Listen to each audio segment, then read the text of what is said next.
Tough loss for the Pacers on the road in Philly. They had it in the palm of their hand with under a minute to go, and they end up falling in overtime. We'll break down the game, what happened down the stretch, and an OT, plus Jalen Smith quietly on a very nice stretch. We'll get to all that today on the Locked On Pacers podcast. You are Locked On Pacers, your daily Indiana Pacers podcast, part of the Locked On Podcast Network, your team every day.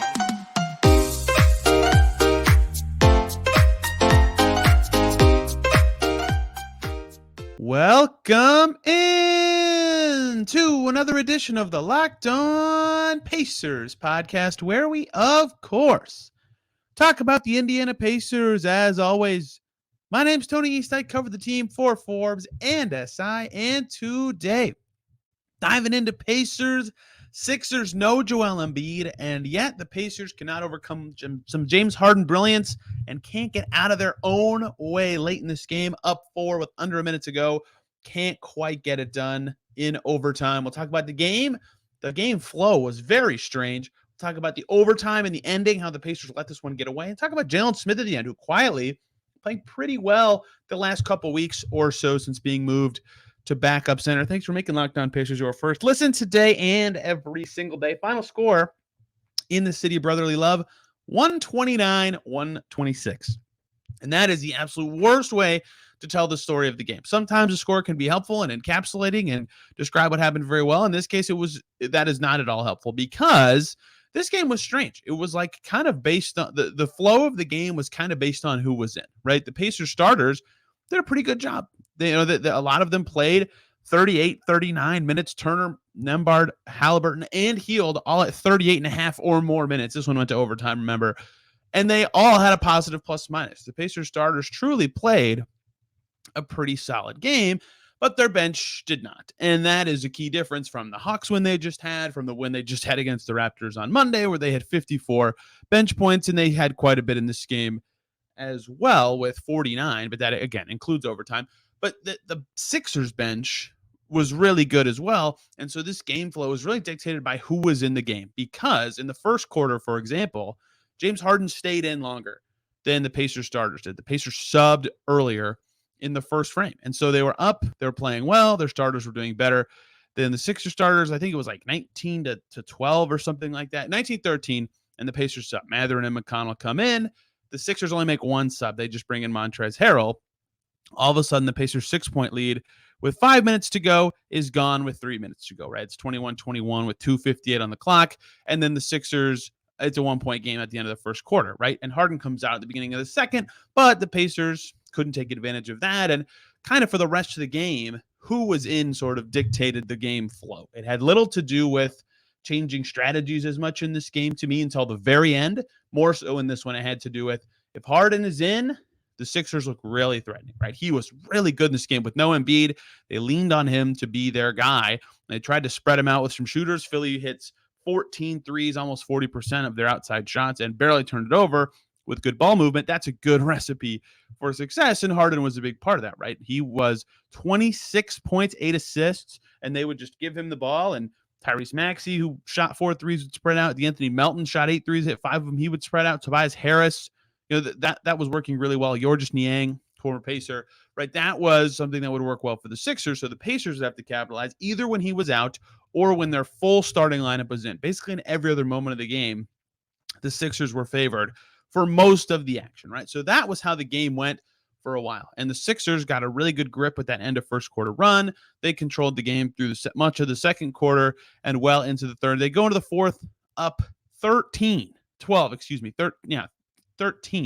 and that was their biggest lead of the game. Fourth quarter, Sixers 13-point lead. They figured it out. They've got the blueprint. I thought, honestly, at 86-99, that this was looking like a Philly win. They just had the right formula. Harden was doing well. The Pacers could not quite get the magic they had in the first quarterback. Things weren't going well. The lead was still about 10 with 5:21 to go when James Harden hit a 15-footer. It was 112-103. But this is the Indiana Pacers we're talking about. This team figures stuff out, and they figured stuff out down the stretch of this game again, right? That's what made them so fascinating is they had this hot shooting first quarter, right? Buddy Hield hit some threes early. Tyrese hit a couple shots, or was making stuff happen in the first quarter to get the offense flowing. Andrew Nembhard hit a three in the first quarter. Jalen Smith hit a three in the first quarter. They had 40% of their threes in the first, right? So all this game flow they had from them never went away. And then in the fourth, they finally figured out how to shoot again. They finally stopped turning it over. That was another big thing in this game. One first quarter turnover, only a couple in the fourth quarter, but they had 4 in both the second and third quarters.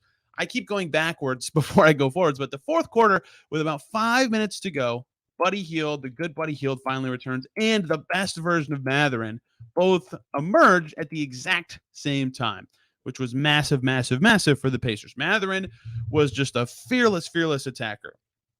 Starting with about 5-6 minutes to go, he played the entire fourth quarter of this basketball game, and I believe all of overtime, because he was the most, yes, he did play all of overtime, the most threatening Pacer, down to the stretch of this game. The Sixers couldn't really stop him from getting to the rim.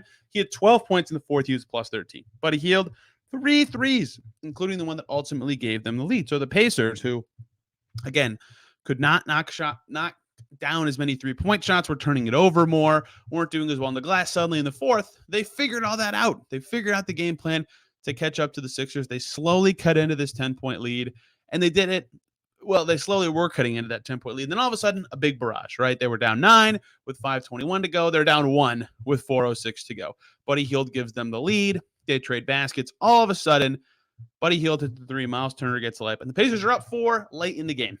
And they still lost. 2 turnovers in the final minute. They go to overtime. They only hit 2 shots in overtime. And so despite a good shooting first quarter, despite pretty good games from a lot of guys, 7 in double figures for the Pacers in this game, despite an awesome Mathurin fourth quarter, the Pacers just handed this game off to the Philadelphia 76ers late. And it was such a strange game because it felt like the Pacers really were never playing well until that final 5-minute stretch, right? The first quarter was pretty good, I guess, but their biggest lead was only 6. And Philly just all of a sudden, foot on the gas, slowly takes that 6-point lead to their own 13-point lead in the fourth quarter. It really took a long time for the Pacers to get going. And that was really brutal for them, right? They were awful until they were great, until they weren't. It was kind of weird, and the best way I can describe the weirdness of this game is a word I put in my notes. I felt like a lot of the Pacers players were kind of floaty at times, like not fully engaged in the game, except for brief stretches, right? Buddy Hield, really good at the beginning, really good at the end, in the middle, you didn't really feel his impact much. Miles Turner, really good for some stretches of this game, and really absent for a bunch of others. His third quarter was pretty solid. He's awesome defensively for much of the game. His second quarter was pretty solid as well. But in general, you didn't really feel Miles Turner the entire time. Tyrese Halliburton had 16 points and 12 assists. Didn't feel his impact the whole time. The threes weren't falling. The clutch stuff didn't come this time. Basically, everybody kind of felt like they weren't fully there. Jalen Smith was the only guy that basically every second he was in there, you could kind of feel what he was doing, what he was trying to do, all that sort of stuff. Everybody else had moments of in and outness. And I think that is reflective of the way this game was in terms of the lineups really dictating the game flow, right? If the guy was in the right lineup in this game or had the right matchup, because the Sixers, like we talked about in the preview podcast yesterday, have some really good defenders and some really crap defenders, and whatever there's not really a middle ground, which means some guys just have the right matchup at the right time. And so often the Pacers took advantage of that, but also often they did not. And that's why nobody was really, outside of Jalen Smith, who we'll talk about very much in the third segment, was really a consistent performer, I would say, in this game. Nobody really shined until the highlights were coming, the big moments down the stretch. The Pacers looked like they had it. They got it all the way up to a 4-point lead, and they still gave it away and couldn't get it done. So, look, a lot of credit to the Pacers for doing what they always do, right? They never quit. They made this big comeback. This was about to be a different podcast. It was about to be a podcast about the Pacers, a 13-point comeback against a contender in the East, and James Harden, a former MVP. They do a great job overcoming this. Instead, it's about how they couldn't get it done down the stretch for the first time in a while. They've been very good in the clutch, and it looked like they were going to be very good in the clutch in this game until the Magic all ran out in a 1-minute stretch as well as overtime. And that is where we have to go next. The big moments of this game. With the game on the line, the Pacers finally don't look like the best team in the NBA like they have been in the clutch the last couple weeks.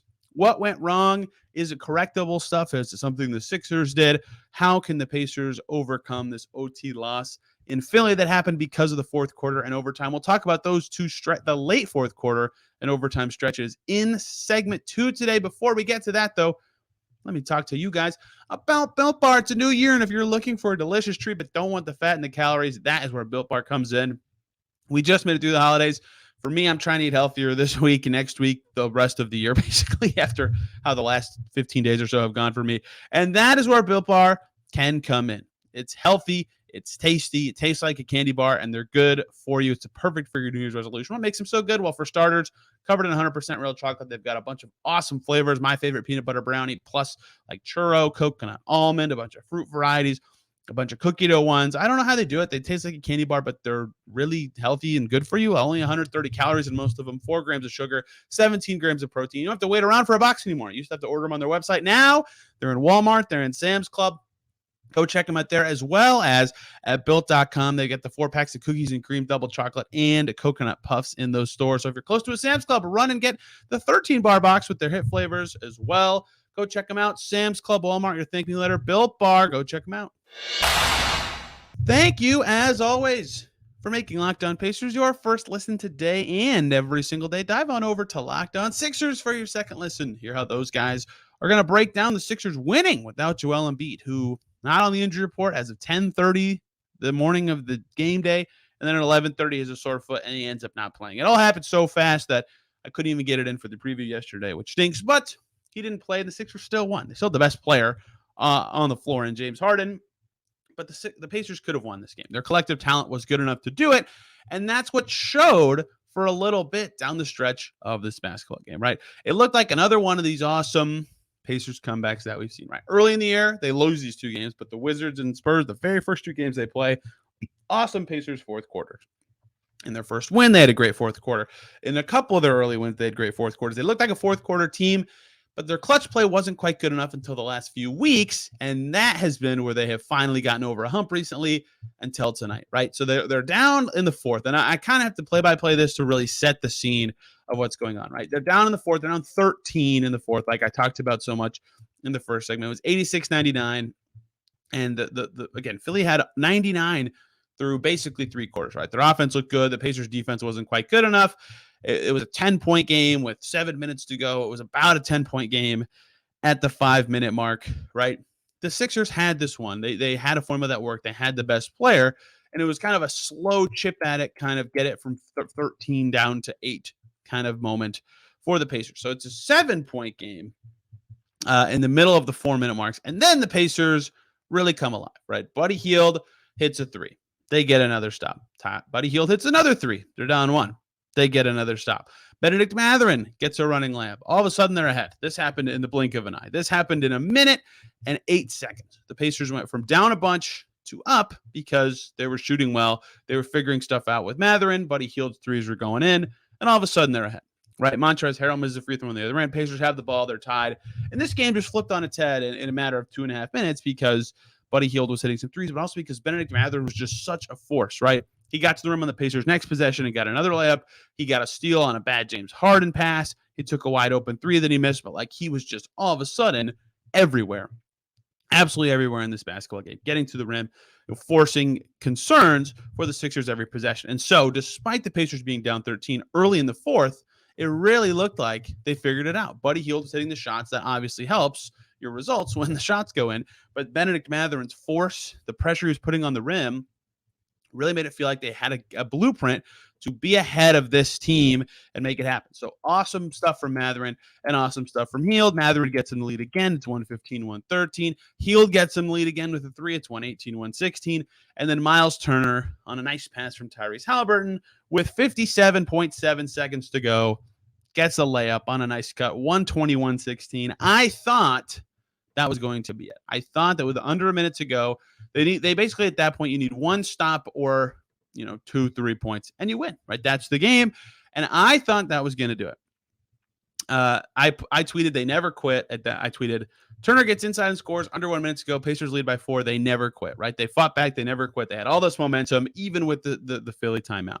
And so Philly takes his timeout. They come in. Tyrese Maxey misses a 3. So now the Pacers get the stop that I thought they needed. There's 50 seconds on the clock as this Maxey three misses. There's 47 on the clock when the Pacers get the rebound, right? They can get it down to under a shot clock to go at this stage. So the Sixers don't necessarily have to foul. They could, at this point, they could hit a three and then foul the next possession, but it's all but one stopper, one score, and the Pacers win. So as they're trying to get it across, Haliburton gets the ball. Eventually, the ball gets to Andrew Nembhard. I can't remember if Haliburton passed it directly to him. And Andrew Nembhard dribbles across half court, and he is trying to flip it back to Tyrese Haliburton when Haliburton crosses the midline.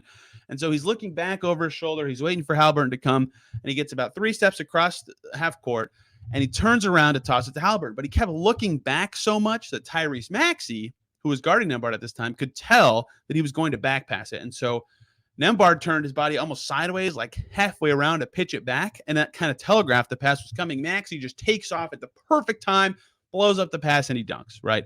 So now, instead of being able to cut it down to the shot clock being off and maybe having a free throw battle, the Pacers instead have to run a possession. And they take all the 24. There's 37 seconds left when Maxey scores. Tyrese Haliburton tries to drive with about 13 seconds left, gets past Harden a bit, but gets in the lane. There's guys all over him, and he coughs it up. James Harden gets the steal. Maxey misses a layup because of Turner's contest, but the only guy back was Miles Turner. So Tobias Harris is there, gets a tip layup. It's tied, and then that was it. The Pacers' 4-point lead was gone because of 2 turnovers. Haliburton's not so bad. He was in a clogged lane. The shot clock was about to expire. That one makes a little more sense, although I'm sure he'd like to have it back. Getting a shot up is significantly better than a turnover, right? It's more justifiable. Nembhard's was, in retrospect, very telegraphed by his actions leading up to it. He's normally so heady with the ball. That was so surprising to me that it went down that way, but really a great play by Tyrese Maxey. Either way, they blew the lead, but it's not over, right? They're in over. First of all, they have a chance to win at the end. Buddy Hield takes they get cut off like all their shots. Buddy Hield has to take this weird like baseline floater. He missed everything, so it's overtime, right? They go to OT with this Philly team. They look like they've got momentum though. And if I told you before overtime the Sixers are going to shoot 27.3% in overtime, you'd think the Pacers went 3 for 11 is what the Sixers shot in the overtime period, and yet I don't even think they were trailing in overtime, right? I'd have to really dig back into the score. Right at the beginning, they were trailing in overtime, but they looked much better for much of the frame. Like they were controlling the glass. They got 4 offensive rebounds, right? The classic Pacers problem. Montrezl Harrell kicked the Pacers' butts all night. He's historically done pretty well against the Pacers. By far his best game of the season. 8 for 9, 19 points. Really good in OT, 4 blocks. He was great. He was great in overtime as well. So the weird part about this overtime had less to do with the results, right? Because obviously when you lose and the other team shoots 3 for 11, you're going to beat yourself up. The Pacers only 1 turnover. They did okay. They won the defensive rebounds battle. It's not like they were doing awful in that regard. Miles Turner had some huge blocks. They sort of made stuff happen, but they could not score. They were 2 for 7 from the field. They missed both of their threes. And the way they played, I think, was more concerning and more of the cause of the loss of this game for the Pacers. They did not play whatever you want to call what they do, the random basketball, the high-paced basketball, the make something happen, spread it out, set some screens, make some passes kind of stuff. They were kind of isoing quite a bit. Mathurin scored early. He hit 2 free throws and a finger roll. They were up with 3:30 to go. But once Anthony Melton hit a 3 with 2:18 to go, the Pacers never led again, and they couldn't create the right shots. Mathurin would drive. He would be met by a defender. He would drive again, met by a defender. Haliburton has to take a tough turnaround 3 after a lot of shot clock goes. Like a lot of stuff was really hard for them. They could sometimes get to the rim for buckets. Like they were down 1 with 50 seconds to go. They actually had a shot at the lead really late in this game. And now I will address something that everybody was probably thinking. There were a lot of contact. There was a lot of contact on a lot of Benedict Mathurin drives that went uncalled. One specifically where James Harden, the block action itself was clean, and maybe that's what the ref saw, but James Harden shoved him in the back prior to the block, which clearly should be a foul. It was not called. Lots of tough contact for Mathurin, who was doing a great job getting to the rim and drawing said contact all night long. Again, I think he took 10 free throws. Yeah, 10 free throw attempts in this game. Like that was really important, but he couldn't get to the line and wasn't, I guess I'll use wasn't instead of couldn't get to the line in OT. And so that combined with some misses that couldn't get the threes to go meant the Sixers had just enough to get this one done at the end. And the very ending 4 seconds to go, The Sixers take a take foul with 3.4 to go. So if they foul again, the Pacers get 2 free throw attempts. They're down by 3. Buddy Hield just chucks one up the second he catches it to avoid getting fouled, which when you miss, of course, you're going to question the process of should you have tried to take a better shot. But I get it with the foul coming. You got to get a 3 up or you have no chance. He did not make it. He missed a very tough shot. But again, I think that makes sense to take the 3 there in the situation, but it's easy to say that he missed. It's easy also to say that he shouldn't have taken it because he missed. So Pacers really let this one go. They really just had to take care of the ball on one of 2 possessions in the final minute, and this doesn't even get to overtime. They win. They've won 5 in a row. They'd be tied with Philly in the win column for 5th in the East. Instead, they do have those turnovers. They do not play their brand of basketball. In overtime, they can't get to the line. They don't get to the line. I got to use the right word. They don't get to the line in OT, and they lose. And instead, they're now tied with the Knicks again for 7th in the East. A little bit of mojo loss, but they get to regroup with some fun opponents coming up. 21-18 Pacers now. And still looking good, right? They played well against Philly, I think, in general, right? They had good stretches. Their starters were better than the Sixers starters. They just didn't quite have enough oomph for the whole game, and they blew it at the end. Still a lot that they can think positively about, and that's sort of what Rick Carlisle talked about on the stand after the game. They did some great things. That he thought their offensive process was good. They didn't get it done. So Pacers lose. There's going to be maybe some questions about their late game execution from this one, but I think they've earned the benefit of the doubt with their last couple of weeks of clutch play. One guy who was very good in this game, Jalen Smith, was their leading scorer for a ton of the game until the Mather and Hield explosions late. Jalen Smith was the pace man in the scoring department for the Pacers. 17 he finishes with, and he's been quietly playing pretty well for the Pacers the last couple of weeks. I want to dive into his play a little bit to wrap up today's show. Before we do that, though, let me talk to you guys about LinkedIn Jobs. As a small business owner or hiring manager, you know that success in 2023 all depends on the team members you surround yourself with. That's why you have to check out LinkedIn Jobs. With LinkedIn Jobs, you can hire quality candidates more efficiently by matching open roles with people who have the skills, values, and experiences that help you achieve your goals. They'll help you quickly attract qualified candidates to open jobs with their targeting tools that go beyond resume data by using insights from your job posts and your company and their 875 million member profiles to put your post in front of the most qualified candidates. And so identify those qualified candidates on LinkedIn Jobs, connect with them faster and for free. It's easier to screen and rate applicants based on your job qualifications all in one platform. That's why small businesses rate LinkedIn Jobs #1 in delivering quality hires versus leading competitors. LinkedIn Jobs helps you find the quality candidates you want to talk to faster. Post your job for free at linkedin.com/LockedOnNBA. That's linkedin.com/LockedOnNBA to post your job for free. Terms and conditions apply. Thank you, as always, for making Locked On Pacers your first listen today and every single day. You know what? We're talking about Jalen Smith. Hop on over to Locked On Suns. Hear what Brendan Clean has to say about the Suns, who just slap-fighted the Cavs. 90-88 final score. Whew. Donovan Mitchell had 71 by himself earlier this week. But hear what Brendan Clean has to say about the Suns, who quietly not having the year a lot of people thought. And after being one of the best clutch teams in the year last year, one of the worst clutch teams this year. Clutch play can be so finicky, as Pacers fans know very well. Let's talk about Jalen Smith to close today's show, who was good in this game. Was very good. 6 for 9 from the field, buried a 3, 6 rebounds, 3 offensive. That's somewhere that he has been really good of late. 7 against Toronto, 2 against the Clippers, 3 against Miami, 3 against Boston. That's something the Pacers need. They are not a good rebounding team, but Jalen Smith has done well in that way. He had 17 points. He had an assist. He had a steal. He's been playing pretty well these last couple games, right? If you remember, even Monday night, 11-11 against Toronto, 14-11 in Miami against Miami, 8-9 against Boston, 9-7 against Atlanta. These aren't like eye-popping, oh my gosh, mind-blowing stats. But given the way Jalen Smith's season has gone, not only are they good because they're consistently solid numbers, like the rebounding was way worse when he was in the starting 5. The scoring was wildly inconsistent after a decent start. It's his shooting percentage that stood out. In the last 7 games, since they started this really impressive run where they won 6 out of 7, now 6 out of 8. I'll include the last 8 games. 54.5% shooting from the field for Smith prior to tonight. Why don't I just include tonight instead? 56.6% shooting in the last 8 games for Smith since they won 6 of 8.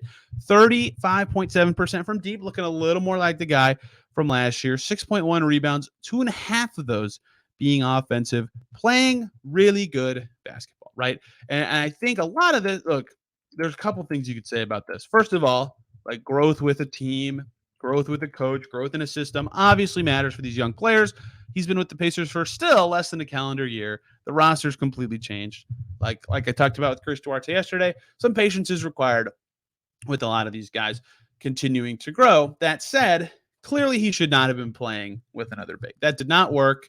They were right to pull the plug on that. Even last year, thinking about Jalen Smith at his absolute best, starting or not, he was often coming off the bench behind Goga. And when he would start and Terry Taylor was their backup 5. And Isaiah Jackson was playing the 4, but Smith was clearly the 5 when he would share the court with another big. Like he was clearly a 5 all the time last year, which was not the case earlier this year. I think moving him to the second unit, allowing him to be the guy who is the 5 clearly with that group. By the way, Isaiah Jackson, 24 and 12 in the G League for the Mad Ants earlier today.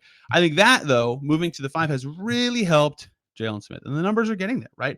He's at his best at the backup 5, and I think that the stats really bear that out. He's putting the ball in the basket more efficiently. The shots are easier.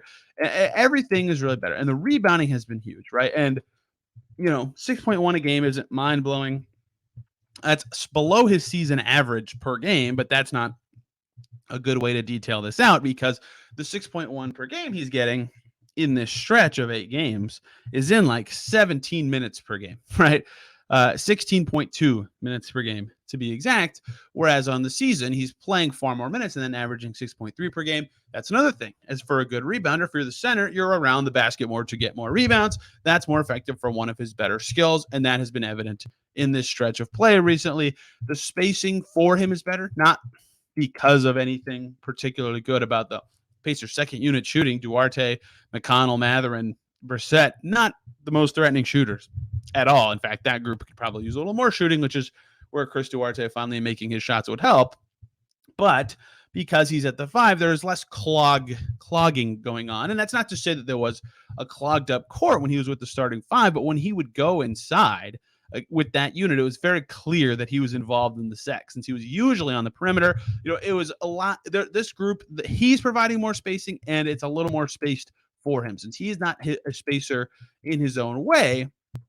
Being the obvious 5 and not changing the game plan when you're the guy who sets the screen really matters. The shot accuracy being there is obviously huge, right? On the season, he was really struggling to put the ball in the basket early. Still at 45.3% from the field entering this game, and like as a starter, way below this 54.5% he's been shooting of late. Up through his final start, he shot 43.8% and under 30% from deep, right? The numbers just weren't there. With the accuracy, that's been back a little bit. I just think in general, even beyond him playing the 5, the spacing mechanisms, the who he's playing with stuff, right? Well, that's the thing I was going to end with, actually. The who he's playing with, he fits pretty well with this group because McConnell's good at those tight inside kind of passes. Mathurin just clears people out and gets to the bucket and scores. Like his role is much easier and simpler. That's something that's been big for Isaiah Jackson, is that simple stuff. And I think he fits better with this group than maybe he does with the starters that are a lot faster. And he's not a fast player to play with and require a lot more quick decisions and quick actions and the random stuff. Not as easy for him, right? I think that the second unit is a better fit for the way he plays. So this has all just been a win, moving him to the bench. Nesmith has been great as a starter. I think that's elevated the starters. They're finally getting off to good starts, right? The slow starts are a thing of the past, and Smith can be more effective in his role at the 5 with the second unit. He's not playing against fast dudes. I think that's been good for his defense. Like quietly, some blocks for Jalen Smith in these last couple games have popped up. The 3 against Miami still stand tall in my head, and that's been a big part of his emergence, as well as that defensive growth. Like at the 5, that's a lot easier. He's screening more, like he's not just running around and trying to cut and find space. Like he's doing center stuff in the pick and roll and all those obvious things you expect big men to do. Look, I'm just going on and on about all these random stuff. I could sum up with one sentence. This is a better role for him, right? And that, putting a guy in a good role, helps them succeed quite a bit, as evidenced by the starting center, Miles Turner. He's now the 5 on both ends. He's doing great. He's having a career year. And Jalen Smith being in his natural position with the bench has been really good for him. I don't know what his role should be on this Pacers team long term. I think that depends on who else is still on the team at the end of the season, obviously. But I think the Pacers have learned from both his play as a starter and his played recently, especially very recently, as he's looked a little better, that Jalen Smith is a 5, and he should play the 5 even if he can be a threatening shooter. I don't think he's a great three-point shooter. There were some hesitancies about how hot he started with the Pacers last year, and he's at 27.7% this year, despite a solid stretch here for these last 8 games. But even if he does get closer to last year, he's still a better 5 that can shoot than a spacing 4. And I think that that's a win for the Pacers to figure that out, and a win for Smith to finally be hitting a groove and looking a little better with the second unit. I'm looking forward to seeing how he can grow with that group, or how the Pacers settle out their front court, because Jackson in the G League, Goga's not playing. There's a lot of questions they'll have to answer the next month or so as the deadline approaches. Tomorrow, talking Blazers, Trail Blazers in Indy. Didn't get to talk about them when the teams played the first time. Danny Morang from Jack Ramsey's is going to join us. He covers the Blazers over in Portland, talking about that team, what they've been doing well and not well, and of course, team building, as we do with people who cover teams that the Pacers are about to play against. So you won't want to miss that. Thank you guys a ton for listening today. We'll be back soon talking Blazers, talking Pacers, fitting in whatever other topics we can. Until then, we will see you tomorrow.